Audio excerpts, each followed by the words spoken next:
श्रीराम रामाय नमः। मंगल भवन अमंगलहारी द्रवहु सुदशरथ अजिर बिहारी। पिछले विश्राम में सीता जी प्रभु रामचंद्र जी से वन में साथ चलने के लिए आग्रह करती हैं। अब आगे सुनिए। कही प्रिय बचन प्रिया समुझाई, लगे मातु पद आशीष पाई। बेगी प्रजा दुख में टब आई, जननी निठुर बिसरी जन जाई। श्री रामचंद्र जी ने यह कहकर सीता जी को समझाया और फिर माता के पांव छूकर आशीर्वाद प्राप्त किया। कौशल्या बोली, बेटा शीघ्र लौटकर प्रजा के दुख मिटाना और इस निष्ठुर माता को भूल न जाना। फिर ही दशा विधि बहुरी की मोरी, देखहूँ नयन मनोहर जोरी। सुदिन सुघरी तात कवे होई, जननी जियत बदन विद जोई। हे विधाता, क्या मेरी दशा भी फिर लौट पलटेगी? क्या मैं अपने नेत्रों से इस मनोहर जोड़ी को फिर देख सकूंगी? हे पुत्र, वह सुंदर दिन और शुभ घड़ी कब होगी जब तुम्हारी माँ जीते जी तुम्हारा चांद सा मुखड़ा पुनः देखेगी? हे तात वत्स लाल रघुपति रघुवर, अब मैं कब तुम्हें बुलाकर अपने हृदय से लगाऊंगी और प्रसन्न होकर तुम्हें देख सकूंगी? यह देखकर कि माता स्नेह के मारे और इतनी व्याकुल हो गई हैं कि मुंह से वचन नहीं निकलता, श्री रामचंद्र जी ने उन्हें अनेक प्रकार से समझाया। समय और स्नेह का वर्णन नहीं किया जा सकता। तब जानकी जी ने सास के पांव छुए और बोली कि हे माता, मैं बड़ी अभागिनी हूँ। आपकी सेवा करने के समय देव ने मुझे वनवास दे दिया और मेरे मनोरथ को सफल नहीं होने दिया। आप क्षोभ का त्याग दें, परंतु कृपा न छोड़िए। कर्म की गति ही कठिन है, मेरा कुछ दोष नहीं है। सीता जी के वचन सुनकर कौशल्या जी व्याकुल हो गई। उनकी दशा का किस प्रकार वर्णन करूं? उन्होंने सीता जी को बार बार हृदय से लगाया और धैर्यपूर्वक शिक्षा दी और आशीर्वाद दिया कि जब तक गंगा यमुना में जल रहे, जब तक तुम्हारा सुहाग ही चल रहे। सीता जी को उन्होंने अनेक प्रकार से आशीर्वाद और शिक्षाएं दी। तब सीता जी बड़े ही प्रेम से बार बार करके चरण कमलों में सिर नवाकर चले। समाचार जब लक्ष्मण पाए, व्याकुल बिलक बदन उठ धाये। कंपे पुलक तन नयन सनीरा, गए चरण अति प्रेम अधीरा। जब लक्ष्मण को यह समाचार मिला तब वे व्याकुल होकर उदास मुंह बोल दौड़ उठ आए। उनका शरीर कांप रहा था, रोमांच हो रहा था, नेत्र आंसुओं से भरे थे। प्रेम से अधीर होकर उन्होंने श्री राम जी के चरण पकड़ लिए। वे कुछ कह नहीं सके, खड़े खड़े रो रहे थे, मानो जल से निकाल जाने पर मछली तड़प रही हो। हृदय में सोच रहे थे कि विधाता क्या कर रहा है? क्या हमारा सारा सुख और पुण्य पूरा हो गया? श्री रघुनाथ जी मुझे क्या कहेंगे? घर पर रखेंगे या साथ ले चलेंगे? श्री रामचंद्र जी ने लक्ष्मण को हाथ जोड़े तथा शरीर और घर सभी से नाता तोड़े हुए खड़े देखा। बोले बचनु राम ने नागर, सील स्नेह सरल सुख सागर। तात प्रेम बस जनि कदराऊं, समझी हृदय परिणाम उछाऊं। तब नीति निपुण और शील स्नेह सरलता तथा सुख के सागर श्री रामचंद्र जी बोले कि हे तात, परिणाम में होने वाले आनंद को समझकर तुम अधीर मत हो। जो व्यक्ति माता पिता गुरु और स्वामी की शिक्षा को मानकर उसका पालन करते हैं, उन्हें ही जन्म लेने का लाभ मिलता है, वरना उसका जन्म व्यर्थ ही चला जाता है। हे भाई, मेरी सीख सुनो और माता पिता की सेवा करो। भरत और शत्रुघ्न घर पर नहीं हैं, महाराज वृद्ध हैं और उनके मन में दुख है। इस अवस्था में तुम्हें लेकर वन जाऊं तो अयोध्या हर प्रकार से अनाथ हो जाएगी। गुरु पिता माता प्रजा और परिवार सभी पर दुख का आशय भार आ पड़ेगा। अतः तुम यहीं रहो और संतोष देते रहो। अन्यथा बड़ा दोष होगा। जिसके राज्य में प्रजा दुखी रहती है वह राजा अवश्य ही नरकगामी होता है। ऐसा विचार कर तुम घर पर ही रहो। यह सुनते ही लक्ष्मण जी व्याकुल हो गए। इन वचनों को सुनकर वे ऐसे सूख गए जैसे पाले के छूते ही कमल सूख जाता है। प्रेमवश लक्ष्मण जी ने कुछ उत्तर नहीं दिया, पर व्याकुल होकर श्री राम जी के चरण पकड़ लिए और बोले कि हे नाथ, मैं तो दास हूँ और आप स्वामी हैं, अतः आप मुझे छोड़ दें तो इसमें मेरा क्या बस है। हे स्वामी, आपने मुझे सीख तो अच्छी दी है, पर वह मेरी पहुँच के बाहर है। शास्त्र और नीति के अधिकारी तो वे ही हैं जो धीर हैं और धर्म को धारण करने वाले हैं। मैं तो आपके स्नेह में पला हुआ शिशु हूँ। कहीं हंस भी मद्राचल या सुमेरु पर्वत को उठा सकते हैं। हे नाथ, आप विश्वास करें, मैं आपको छोड़कर गुरु, माता, पिता किसी को भी नहीं जानता। संसार में जहाँ तक स्नेह का संबंध, प्रेम और विश्वास है, जिससे स्वयं वेद ने भी गाया है कि हे स्वामी, मेरे तो वे सब कुछ केवल आप ही हैं। धर्म और नीति का उपदेश तो उसे चाहिए जिसे कीर्ति, विभूति या सदगति प्यारी हो, किंतु जो मन, कर्म, वचन आपके चरणों में ही प्रेम रखता हो, क्या वह त्याग देने के योग्य है। दया के समुद्र श्री रामचंद्र जी ने भाई के कोमल और नम्रता पूर्व वचन सुनकर और उन्हें डरा हुआ मानकर हृदय से लगा लिया और कहा कि हे भाई, जाकर माता से विदा मांग जाओ और तुरंत वन को चलो। रघुकुल से श्री राम जी की वाणी सुनकर लक्ष्मण जी प्रसन्न हो गए, क्योंकि उनकी हानि दूर हो गई और लाभ प्राप्त हो गया। हरि सती हृदय मातु पहियाए, मनहु अंध फिर लोचन पाए। जाय जननी पगनायऊ माता, मनु रघुनंदन जन की साथा। वे प्रसन्न मन से माता सुमित्रा के पास आए, मानो अंधे को पुनः नेत्र मिल गई हो। उन्होंने जाकर माता के चरणों में सिर झुकाया, किंतु उनका मन श्री राम जी और जानकी के साथ था। माता ने उदास मन देखकर उनसे कारण पूछा तो लक्ष्मण जी ने पूरी कथा विस्तार पूर्वक कह सुनाई। सुनकर सुमित्रा जी ऐसी सहम गई जैसे हिरनी वन में चारों ओर लगी हुई आग को देखकर सहम जाती है।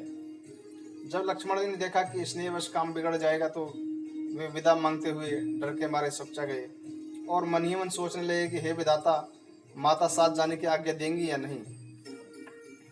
सुमित्रा जी ने श्री राम जी और सीता जी के रूप, सुंदर शील और स्वभाव को समझकर और उन पर राजा का प्रेम देखकर अपना सिर पीट लिया और बोली कि कैकेयी ने यह कैसा आघात किया। परंतु कुछ समय जानकर धैर्य धारण किया और कोमल वाणी से बोली कि हे तात, जानकी तुम्हारी माता है और श्री रामचंद्र तुम्हारे पिता हैं। अवध जय राम निवासु, तहि देवसु जय भानु प्रकाशु। जो पेशिय राम बिन माही, अवध तुम्हारे काजु कछ नाही। जहाँ श्री रामचंद्र जी का निवास हो वहीं अयोध्या है, जहाँ सूर्य का प्रकाश हो वहीं दिन है।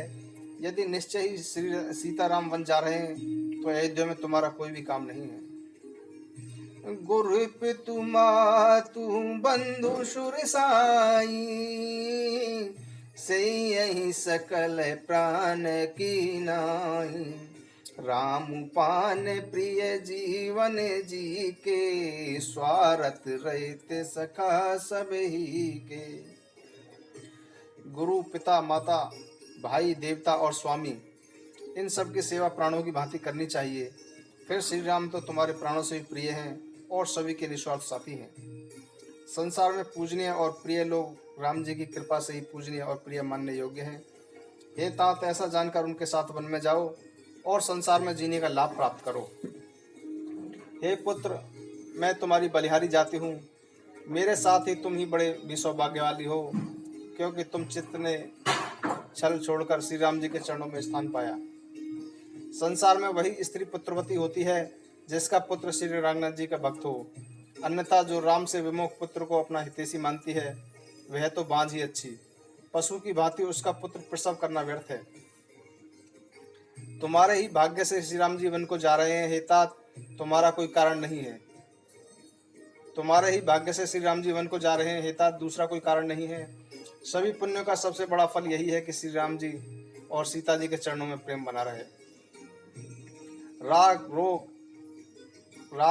रोष, ईर्ष्या, मद और मोह स्वप्न में इनके वश नहीं होना। सब विकारों का त्याग करके मन वचन और कर्म से श्री सीताराम जी की सेवा करना।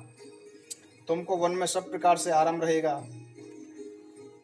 क्योंकि सीताराम जी रूपी माता पिता तुम्हारे साथ होंगे। हे पुत्र, तुम वही करना जिससे श्री रामचंद्र जी वन में क्लेश ना पावे।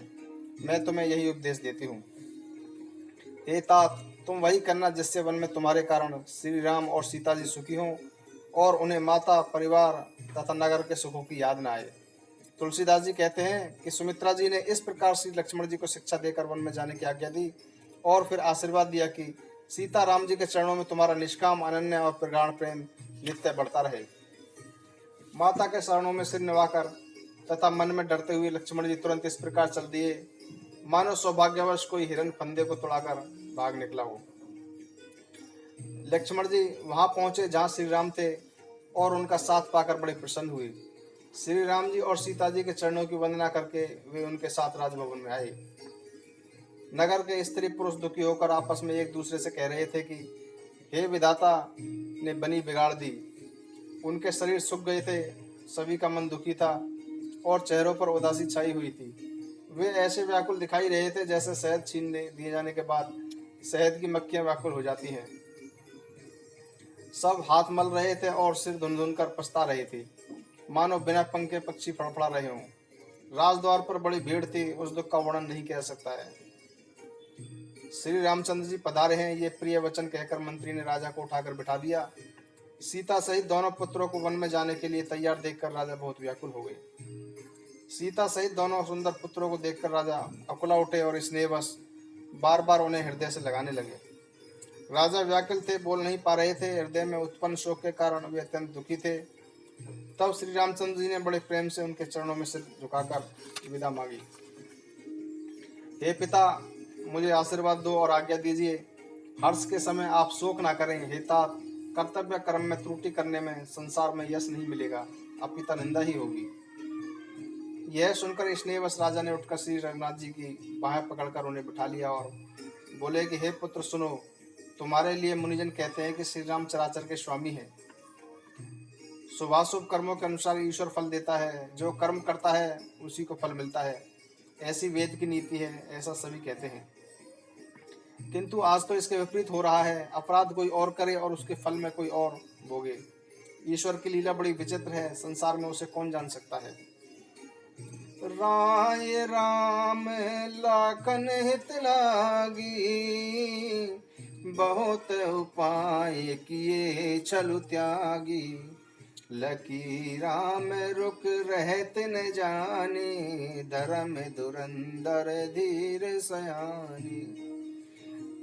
इस प्रकार राजा ने श्री रामचंद्र जी को रोकने के लिए अनेक उपाय किए, पर जब उन्होंने धर्म धुरंधर धीर और बुद्धिमान श्री राम जी का स्वभाव समझ लिया और वे रुकते दिखाई नहीं दिए, तो राजा ने सीता जी को अपने हृदय से लगा लिया और प्रेम पूर्वक अनेक प्रकार की शिक्षा दी। वन के असह्य दुख सुनाए, फिर सास ससुर व पिता के पास रहने के सुख भी समझाए। परंतु सीता जी का मन श्री रामचंद्र जी के चरणों में अनुरक्त था, इसलिए उन्होंने न घर अच्छा लगा और न ही वन भयानक लगा। फिर अन्य सब लोगों ने भी वन में आने वाली विपत्तियां बताकर सीता जी को समझाया। महामंत्री सुमंत्र जी ने की पत्नी तथा गुरु वशिष्ठ की पत्नी अरुंधति तथा अन्य चतुर स्त्रियों स्नेह के साथ अत्यंत कोमल वाणी से सीता जी को समझा रही थी। तुमको तो महाराज ने वनवास नहीं दिया, तुम क्यों वन में जाना चाहती हो? तुम तो वही करो जो सास ससुर और गुरु कहें। ऐसी शीतल, हितकारी, मधुर और कोमल सीख भी सीता जी को अच्छी नहीं लगी। वे इस प्रकार व्याकुल हो गई जैसे शरद ऋतु के चंद्रमा की चांदनी देखते ही चकवा व्याकुल हो उठती है। सीता जी ने संकोचवश कोई उत्तर नहीं दिया। कैकेयी इन बातों को सुनकर तमक पर उठी। उसने मुनियों के वस्त्र, आभूषण, कमंडल आदि लाकर श्री रामचंद्र जी के आगे रख दिए और कोमल वाणी से बोली, नृपहि प्राण प्रिय तुम रघुवीरा, शील सनेन छाड़हि वीरा, श्रीकुत सुजसु पर लोक नसाऊ, तुम ही जान बन कहीं न काऊ। हे रघुवीर, राजा को तुम प्राणों के समान प्रिय हो। राजा अपना शील और स्नेह नहीं छोड़ेंगे। पुण्य, सुंदर यश और परलोक चाहे नष्ट हो जाए, पर तुम्हें वन जाने को भी कभी नहीं कहेंगे। यह विचार कर जो तुम्हें अच्छा लगे वही करो। माता की सीख सुनकर श्री रामचंद्र जी को सुख मिला, परंतु राजा को ये वचन बाण के समान लगे। वे सोचने लगे कि अब भी यह अभागे प्राण क्यों नहीं निकलते। राजा मूर्छित हो गए, लोग व्याकुल थे, कोई नहीं समझ रहा था कि क्या करें। श्री रामचंद्र तुरंत मुनि का वेश बनाकर और माता पिता को सिर झुकाकर चल दिए। वन के लिए आवश्यक वस्तुओं को साथ लेकर श्री रामचंद्र जी, सीता जी और लक्ष्मण सहित ब्राह्मण और गुरु के चरणों की वंदना करके चल दिए। राजमहल से निकलकर श्री रामचंद्र जी वशिष्ठ जी के द्वार पर जा खड़े हुए और देखा कि सब लोग विरह की अग्नि में जल रहे हैं। उन्होंने सबको समझाया। फिर श्री रामचंद्र जी ने ब्राह्मणों की मंडली को बुलाया और गुरु जी से कहकर उन सबको वर्ष भर का भोजन दिया और आदर, दान और विनय पूर्वक उन्हें वश में कर लिया। फिर याचकों को दान और मान देकर संतुष्ट किया तथा मित्र को प्रेम से प्रसन्न किया। फिर दास दासियों को बुलाकर तथा उन्होंने गुरुजी को सौंपकर हाथ जोड़कर बोले कि हे गोसाई, इन सब की माता पिता के समान देखरेख करते रहिएगा।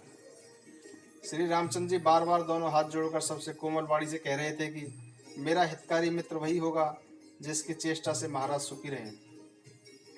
हे पूर्वासी सज्जनों, आप सभी वही उपाय करें जिससे मेरी सभी माताएं मेरे विरह के दुख से दुखी न हो। यही विधि राम सबहि समुझावा, गुरु पद पदम हरषि सिरुनावा। गणपति गौरी गिरु सिमनाई, चले आशीष पाहि रघुराई। इस प्रकार श्री राम जी ने सबको समझाया और हर्षित होकर गुरु जी के चरणों में सिर झुकाया। फिर गणेश जी, पार्वती और महादेव जी को मनाकर तथा आशीर्वाद पाकर श्री राम जी चले। श्री राम जी के चलते ही भारी विषाद छा गया। नगर का हाहाकार सुना नहीं जाता था। लंका में बुरे शकुन होने लगे, अयोध्या में शोक छा गया और देवलोक में सभी देवता हर्ष और विषाद के वश में हो गए। मूर्छा दूर हुई तो राजा जागे और सुमित्र को बुलाकर कहने लगे, श्री राम को वन चले गए पर मेरे प्राण नहीं निकल रहे हैं। न जाने ये किस सुख के लिए शरीर में अटके हुए हैं। इससे अधिक बलवान और कौन सी विधा होगी जिसे पाकर प्राण शरीर को छोड़ेंगे। फिर धीरज धरकर कहा कि हे सखा, तुम रथ लेकर श्री राम के साथ जाओ। दोनों सकुमार कुमारों और जानकी को रथ में चढ़ाकर तथा वन दिखलाकर 4 दिन के बाद लौटा लाना। राम प्रण के सच्चे और दृढ़ता पूर्वक नियम का पालन करने वाले हैं, तो तुम हाथ जोड़कर विनती करना कि हे प्रभु, जनक कुमारी सीता जी को तो लौटा दीजिए। जब सीता वन को देखकर डरे तब मौका पाकर मेरी यह सीख उनसे कहना कि तुम्हारे सास और ससुर ने ऐसा संदेश कहा है कि तुम लौट चलो। वन में अनेक प्रकार के क्लेश हैं, कभी पिता के घर कभी ससुराल, जहाँ तुम्हारी इच्छा हो वहीं रहना। इस प्रकार तुम अनेक उपाय करना। यदि सीता जी लौट आई तो मेरे प्राणों को सहारा मिल जाएगा, अन्यथा मेरा मरण ही होगा। विधाता के विपरीत होने पर भी कुछ वश नहीं चलता। राम, लक्ष्मण और सीता को लाकर दिखाओ। ऐसा कहकर राजा मूर्छित हो गए और वह पुनः पृथ्वी पर गिर पड़े। सुमित्र जी राजा की आज्ञा पाकर सिर नवाकर और शीघ्र ही रथ जुड़वाकर वहां पहुंच गए जहां नगर के बाहर सीता जी सहित दोनों भाई थे। तब वहां पहुंचकर सुमित्र ने राजा के वचन श्री रामचंद्र जी को सुनाए और विनती करके उनको रथ पर चढ़ाया। सीता जी सहित दोनों भाई रथ पर चढ़कर अयोध्या को सिर नवाकर चले। श्री रामचंद्र जी को जाते हुए अयोध्या को अनाथ होते हुए देखकर सब लोग व्याकुल होकर उनके साथ चल पड़े। श्री राम जी उन्हें बहुत तरह से समझा देते तो वे अयोध्या की ओर लौट जाते, परंतु प्रेमवश फिर लौट आते। अयोध्यापुरी बड़ी डरावनी लग रही थी, मानो अंधकार में ही काल रात्रि हो। नगर के समस्त नर नारी भयानक जंतुओं के समान एक दूसरे को देखकर डर रहे थे। घर, शमशान, कुटुंबी, भूत प्रेत, पुत्र, हितैषी और मित्र सभी मानो यमराज के दूत थे। बगीचों में वृक्ष और बेलें कुमला रही थी। नदी और तालाब ऐसे भयानक लग रहे थे कि उनकी ओर देखा भी नहीं जाता था। करोड़ों घोड़े, हाथी, हिरन, गाय, बैल, बकरी, पशु, पपीहे, मोर, कोयल, चकवे, तोते, मैना और हंसकर और चकोर श्री राम जी के वियोग में व्याकुल थे। जहां तहां चुपचाप खड़े थे, मानो अवधपुरी धर्म, अर्थ, कर्म और मोक्ष रूपी चारों फलों को देने वाली थी और समस्त स्त्री पुरुष सुखपूर्वक उन फलों को प्राप्त करते थे। विधाता ने कैकई को भीलनी बनाया, जिसने दसों दिशाओं में दुसह बहाकर आग लगा दी। श्री रामचंद्र जी के विरह की इस अग्नि को लोग सह न सके, सब व्याकुल होकर भाग चले। सबने अपने अपने मन में विचार कर लिया कि श्री राम जी, लक्ष्मण जी और सीता जी के बिना सुख नहीं। जहाँ श्री राम जी रहेंगे वहीं सारा समाज रहेगा। श्री रामचंद्र जी के बिना अयोध्या में हम लोगों का कुछ काम नहीं। ऐसा विचार करके देवताओं को भी दुर्लभ सुखों से पूर्ण घरों को छोड़कर सब श्री रामचंद्र जी के साथ चल दिए। जिन्हें श्री राम जी के चरणों में से कमल प्यारे हैं, उन्हें विशेष विषय भोग कभी अपने वश में नहीं कर सकते। बच्चों और बूढ़ों को घर पर छोड़कर सब लोग साथ हो लिए। पहले दिन श्री रामचंद्र जी ने तमसा नदी के किनारे निवास किया। प्रजा का प्रेम देखकर श्री रामचंद्र जी के हृदय में बड़ा दुख हुआ। श्री रामचंद्र जी पराई पीड़ा का तुरंत समझ जाते हैं। तब प्रेम युक्त कोमल और सुंदर वचन कहकर श्री राम ने अनेक प्रकार से लोगों को समझाया और धर्म संबंधी भी उपदेश दिए, परंतु प्रेमवश लोग लौटते ही नहीं थे। सील और स्नेह छोड़ा नहीं जाता। श्री रघुनाथ जी दुविधा में पड़ गए। शोक और थकावट के मारे लोग सो गए और कुछ देवताओं की माया के कारण भी उनकी बुद्धि मोहित हो गई। जब दोपहर रात बीत गई, तब श्री रामचंद्र जी ने प्रेम पूर्वक मंत्री सुमन जी से कहा कि हे तात, रथ के पहियों के चिन्हों को दिशा का पता ना चले, इस प्रकार रथ को हाँकिए, अन्य किसी उपाय से बात नहीं बनेगी।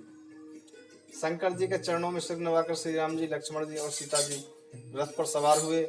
मंत्री ने तुरंत ही रथ को चला दिया। सवेरा होते ही सब लोग जागे तो बड़ा शोर मच गया कि श्री रामचंद्र जी चले गए।